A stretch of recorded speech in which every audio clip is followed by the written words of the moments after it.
한국은행이 기준금리를 0.25%포인트 내렸지만 시중은행의 주택담보대출금리는 오히려 올랐습니다. 금리 인하의 효과는 언제쯤 나타날지 김대호 글로벌 이코노믹 연구소장과 짚어보겠습니다. 안녕하십니까? 네, 반갑습니다. 예, 4대 은행 기준으로 이 주담대 고정금리 하단이 4%대까지 올랐습니다. 지금 오랜만에 기준금리가 내렸는데 대출금리는 오르고 있어요. 어떻게 된 겁니까? 예, 지금 말씀하신 주담대라는 게 주택담보대출입니다. 예. 대부분의 가게들이 자기 집을 담배로 재피고 금융기관으로부터 돈을 빌려 쓴 것을 우리 흔히 주담대, 주택담보대출이라고 그러는데요.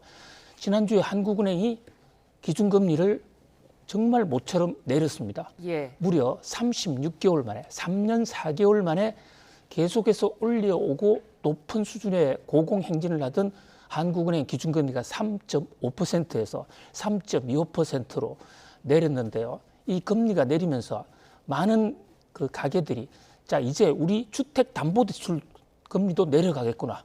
정말 많이 고대했거든요. 예. 그런데 한 주가 지났습니다.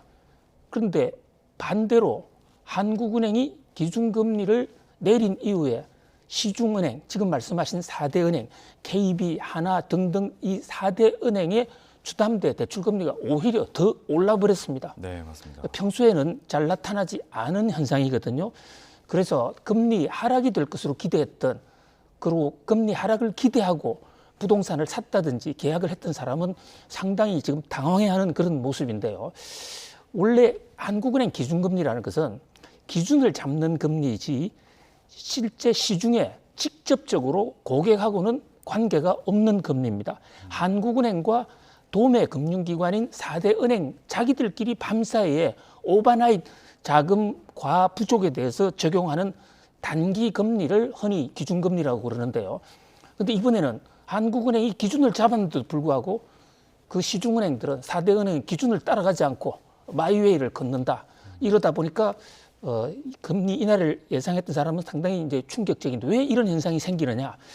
근본적으로 기준금리를 인하해도 시중금리가 인하될 때까지는 일정 시차가 있습니다. 네. 왜냐하면 이 시중은행의 주담대 금리라는 것은 자기 자금 조달 금리, 그 평균한 것을 코픽스라고 그러는데 그 코픽스 플러스 은행 가상금리를 정하는 건데 그 금리가 한국은행 기준금리에 따라서 조정되려면 일정 시간이 걸려야 되거든요. 그게 첫 번째 원인이고 또 하나는 지금 정부가 부동산 과열을 막고 또 가계대출 증가하는 걸 막기 위해서 기준금리 인하하고는 달리 이른바 DSR이라고 하는 이 신용 규제 이런 정책들을 강력하게 지금 쓰고 있기 때문에 네. 그런 면에서 시중은행들은 내리고 싶어도 내리지 못하는 그런 정부의 눈치를 보는 상황, 이 두 가지가 겹치면서 오히려 금리가 올라갔다 이렇게 볼 수 있습니다. 이게 사실 뭐 시차가 있다고 말씀을 주시기도 했는데 몇 주 후면 조금 이게 적용이 될 수 있을까요? 저희가 좀 실감할 수 있는 때는 언제쯤 될까요? 그러니까 통상적으로 한 2, 3년 전까지만 해도 일주일 내에 반영이 됐는데요. 최근에는 패턴이 좀 달라졌습니다. 우선 예금금리가 내려야 돼요. 그런데 지금 시중은행들이 예금금리를 내리지 않고 있습니다. 그렇죠. 왜냐하면 이 금리가 인하될 것이라는 그 기대가 미국 연준부터 한국중앙은행인 한국은행이 금리를 인하할 것이라는 얘기가 벌써 수달 전부터 나왔기 때문에 선반영이 많이 돼 있어요. 그래서 이번에는 한국은행의 기준금리가 시중은행의 주담대 금리 인하로까지 오는 데는 이론적으로 약 한 2달 정도는 걸릴 것 같고요. 네. 거기다가 이 정부의 대출 규제가 강력하게 지금 시행이 되고 있는데 이것이 약화되지 않는다면 아마도 3개월 내지 4개월 정도는 지나야 기준금리 인하 효과를 체감할 수 있을 것으로 보여집니다. 예, 시간이 좀 상당히 생각보다 걸릴 것 같은데 이런 상황 속에서 또 볼멘 소리가 나올 수밖에 없는 게 자, 대출금리 올렸는데 예금금리는 또 별 차이가 없어요. 그러니까 은행들이 이자 장사를 한다 이런 소리들이 계속 나오거든요. 예, 아주 문제 핵심을 꼭 집어 주셨는데요.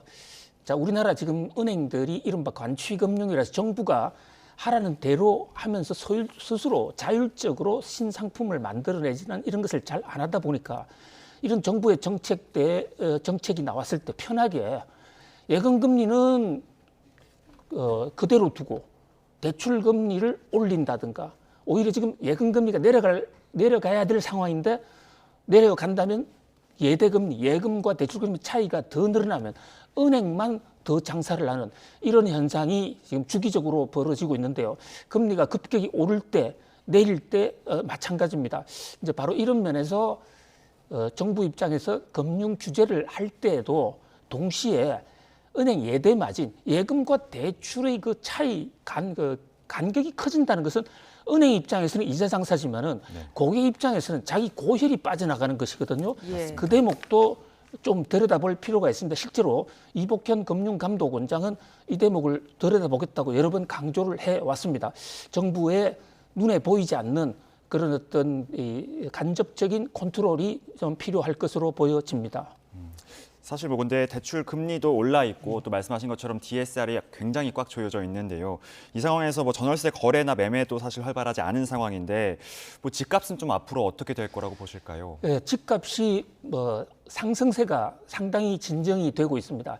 불과 한 달 전까지만 하더라도 집값이 하늘 높은 줄 모르고 계속 치솟아 올랐는데요.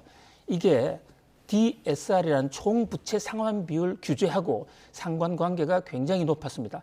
당초에 정부가 7월부터 DSR 규제를 해서 자기 소득에 상환할 때 40%의 부담이 오면 그 이상은 대출해 주지 않는다.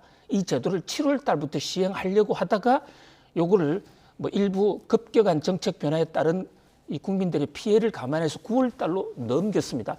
그 와중에 7월, 8월 달 두 달 사이에 엄청난 양의 돈이 지금 빠져나갔거든요. 네. 그 바람에 집값도 많이 올랐습니다.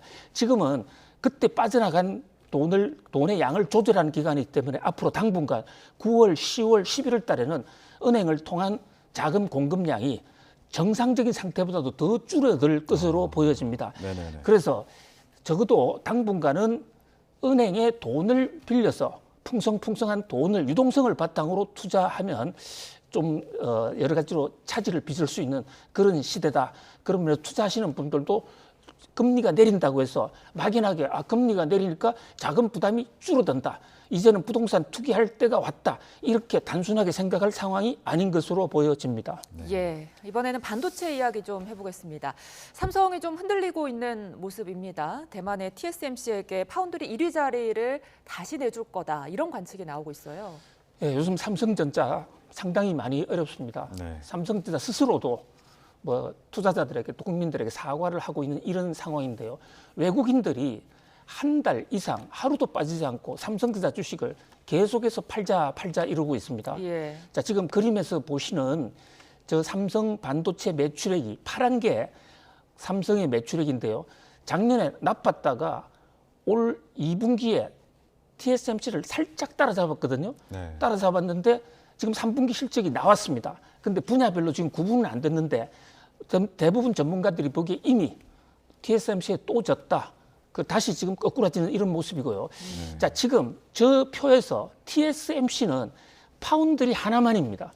그런데 삼성은 파운드리에다가 메모리에다가 후공정, 전공정, 그 반도체에 관한 모든 것을 다 합한 매출이에요. 다 합하고도 TSMC는 파운드리 하나만 하거든요. 예. 그 TSMC에 뒤졌다 하는 거 상당히 충격적이고요. 이익 면에서만 놓고 보면 삼성전자 이익이 TS 이익의 반도체 부분의 이익이 3분의 1로 지금 줄어들어 있는 그야말로 TSMC는 크게 뒤처지고 있다. 이렇게 볼 수 있습니다.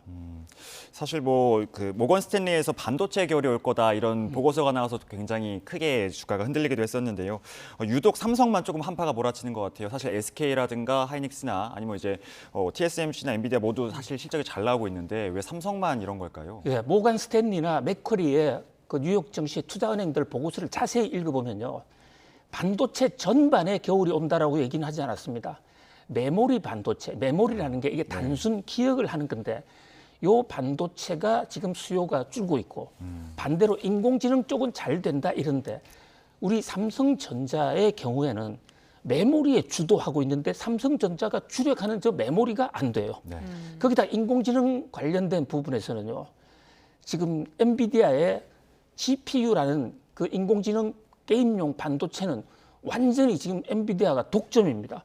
하나도 지금 들어가질 못했어요. 네. 그리고 메모리하고 그 인공지능 반도체하고 접점이 되는 부분을 흔히 말하는 고대역 반도체라 해서 HBM이라고 있는데 거기서도 지금 실패를 해서 엔비디아가 납품조차 못하고 있거든요. 예. 같은 한국에서 SK 하이닉스는 상당히 선방을 하고 있는데 세계적으로 TSMC에 뒤져 있는 것은 물론이거니와 한국에서도 삼성전자가 1등의 자리를 아마 이번 분기나 늦어도 다음 분기에는 SK 하이닉스에 내줘야 할 것으로 보여집니다. 예, 지금 6월 기준으로 삼성전자 소액 주주가 420만 명으로 지금 추정이 되고 있거든요. 한 석 달 전쯤까지만 해도 10만 전자 간다 이랬었는데 지금 이제 5만 전자에 머물게 됐어요. 어떻게 좀 기대할 만한 좀 반등의 재료는 없을까요? 예, 지금 삼성전자가요, 불과 몇 개월 전에 그 주가가 장중 한때 10만을 돌파하기도 했습니다. 그래서 증권시장에서 삼성전자 별명이 10만 전자였어요. 네. 이제 다시는 10만 전자 밑으로 안 내려갈 것이다. 그런데 그 이후로 뚝뚝뚝 떨어졌습니다. 그러다 보니까 9만 원에 산 사람, 8만 원에 산 사람 네. 지금 상당히 충격을 많이 받고 있죠. 개미들 손실이 큰데요. 지금은 아예 6만 원에서 5만 원 선으로 내려가는 선도 깨져서 5만 원대에 들어가 있습니다. 그래서 지금 별명은 5만 전자로 그야말로 충격적으로 삼성전자가 지금 휘청하고 있는데요. 예. 자, 삼성전자가 언제 볕들날이 오느냐? 삼성이 뭐 저력이 있는 회사니까 언젠가는 회복을 하겠죠. 그런데 종래에 이 삼성전자 부실은 주로 경기 사이클적인 거였기 때문에 그 경기 사이클은 삼성처럼 경쟁력이 강한 회사는 경기만 조금만 좋아지면 팍 올라왔습니다. 그런데 이번에 삼성전자의 위기는 구조적인 위기가 훨씬 더 크다는 점에서 그 위기가 상당히 지금 깊어질 가능성도 있다. 이런 우려가 있어요. 삼성전자가요. 워낙 1등을 오래 하다 보니까 1등 체질에 오래 익숙해지다 보니까 1등 체질이라는 것은 현재 있는 거 아주 안전하게 하고 좀 리스크가 있는 그러나 돈은 잘 벌 수 있는 이런 부분에 도전을 어떤 위기 선택을 잘 하지 않거든요. 그 위기 선택이 바로 엔비디아나 TSMC는 인공지능 반도체를 했어요. 삼성전자는 최근 한 5년 동안 저 대목을 사실 손을 놓고 있었습니다. 원래 HBM이라는 건 삼성전자가 세계에서 제일 먼저 하던 건데도 불구하고 그거보다는 반도체 메모리 D램이 더 잘 된다 해서 그 HBM 사무실을 축소, 폐쇄해버렸습니다. 그 사이에 엔비디아, TSMC, SK 하이닉스가 올라왔거든요. 네네. 그런 면에서 지금 삼성전자의 근본적인 구조 개혁이 필요한데 삼성전자도 이 사실을 잘 알고 있습니다. 그래서 지금 회장도 교체했습니다. 대표도, 반도체 대표도. 지금 이제 새로 문제를 인식했으니까 지금부터 대책에 나서면 저력이 난 회사인 만큼 앞으로 6개월 내지 1년 후면 따라잡을 수도 있지 않을까 한번 기대를 해봅니다. 저희 뭐 다음 주 일요일에는 이재용 회장이 취임한 지 2년이 되는데요. 얼마 전에 말씀하셨던 것처럼 전영현 부회장, 반도체 구원투수가 직접 사과문까지 발표한 상황에서 이번에 이재용 회장이 좀 어떤 입장 내놓을지, 뭐 입장을 내놓으실지 좀 어떻게 기대하시나요? 그렇습니다. 사실 이재용 회장 입장에서는 최근 수년 동안 국정농단과 관련된 사법 리스크 때문에 경영에 깊숙하게 개입하기도 어려웠을 겁니다. 네. 실제로 구치소에도 오래 기간 들어가 있을 거예요. 그런 면에서 본인도 지금 속이 많이 탈 것으로 생각이 됩니다. 그런데 어차피 기업 경영은 최고 책임자, 전체 회사의 오너의 선택이 중요한 만큼 지금 시장은 이재용 회장의 어떤 결단, 어떤 근본적인 구조 개혁 이것을 기다리고 있는데요. 삼성이 그동안에 1등을 해왔고 아주 훌륭한 회사고 한국 경제에 결정적인 기여를 한 회사지만 여기서 한 걸음 더 나아가기 위해서는 근본적인 구조개혁이 필요한데 거기서는 회장 차원에서 회사의 최대 오너십 차원에서 과감한 위기 선택 그러니까 실수를 하더라도 변화의 방향을 분명하게 제시해주는 그런 어떤 행동이 있어야 훨씬 더 빨리 구조 변화를 할 수 있지 않겠냐. 시장은 지금 삼성전자의 이재용 회장의 취임 2주년의 어떤 내놓을 말, 그 성부수를 기다리고 있는 상황입니다. 예, 이 부분 좀 짧게 여쭙고 싶은데요. 그러니까 근본적인 구조 개혁 중 하나로 뭐 이제 엔지니어 출신의 전문 경영인에게 정권을 넘겨야 한다 이런 말도 나오는데 이 부분은 어떻게 보세요? 예, 지금 이재용 회장이 삼성전자의 등기 이사가 아니에요. 법률적으로 등기 이사가 아니면 임원이 아닙니다. 예. 그런데 이제 등기 이사에서 사퇴한 게 바로 국정농단 때문이고 아직도 이재용 회장이 국정농단 재판이 완전히 끝나지는 않았습니다. 그러다 보니까 이제 등기 이사로 빠져 있다 보니까 아무래도 오나가 직접 경영하는 것보다는 추진력이 좀 떨어지지 않겠는가. 그래서 이재용 회장이 기술 전문가가 아닌 만큼 이재용 회장이 덤기 이문에 올라서면서 기술 전문가의 CEO와 함께 쌍두마차르 체제의 어떤 전환이 있어야 된다. 이런 지적도 나오고 있는 상황입니다. 저희 사실 뭐 최근에 중국에서는 메모리 반도체, 범용 메모리 반도체가 뭐 삼성의 점유율을 좀 치고 올라오고 있고 또 네덜란드 반도체 장비 기업인 ASML 같은 경우에도 중국 내 매출이 줄어들어서 실적이 꽤 부진하게 나왔었는데요. 이렇게 중국이 조금 반도체 기업에 영향을 크게 주고 있는데 미국에서도 다시 맞불을 놓을 가능성이 좀 있다고 보시나요? 지금 미국과 중국의 반도체 전쟁이 한창 진행 중이고 더 지금 가열되고 있습니다.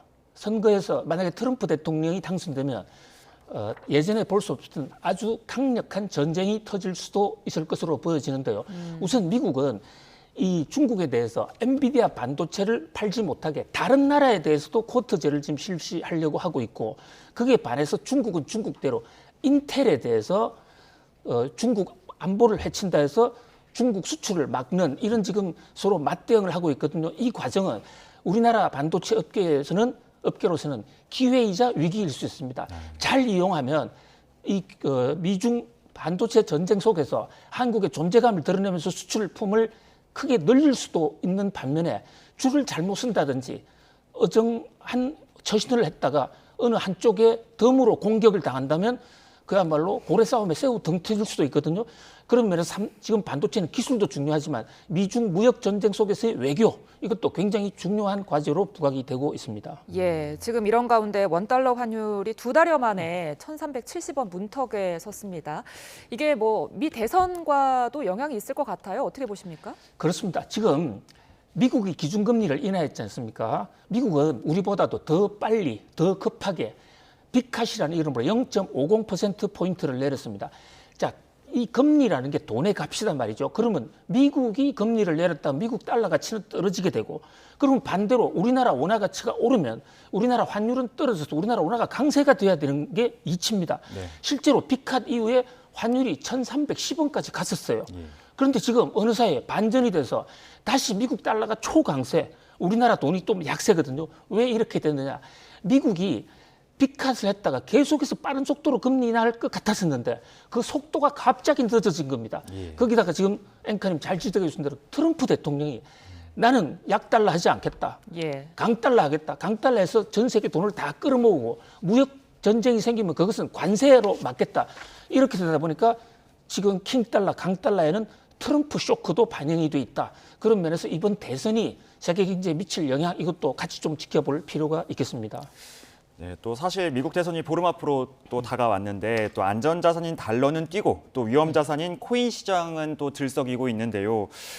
이번에 좀 어떻게 좀 이렇게 좀 진행이 될 것으로 보이시나요, 대선에서? 예, 일단 선거 전까지는 지금 말씀하신 강달러의 비트코인 강세 그리고 국채금리, 미국 국채금리 인상이라는 지금의 뉴욕 증시 패턴, 뉴욕 금융시장 패턴이 계속될 것으로 보이는데 네. 일단 선거가 끝나서 당선자가 결정이 되면 특히 만약에 해리스가 된다고 그러면 기존의 경제 운영 패턴으로 다시 돌아서 달러 약세로 돌아갈 것으로 보입니다.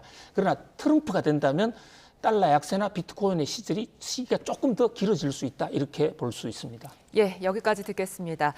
김대호 글로벌 이코노믹 연구소장과 함께했습니다. 오늘 말씀 고맙습니다. 감사합니다.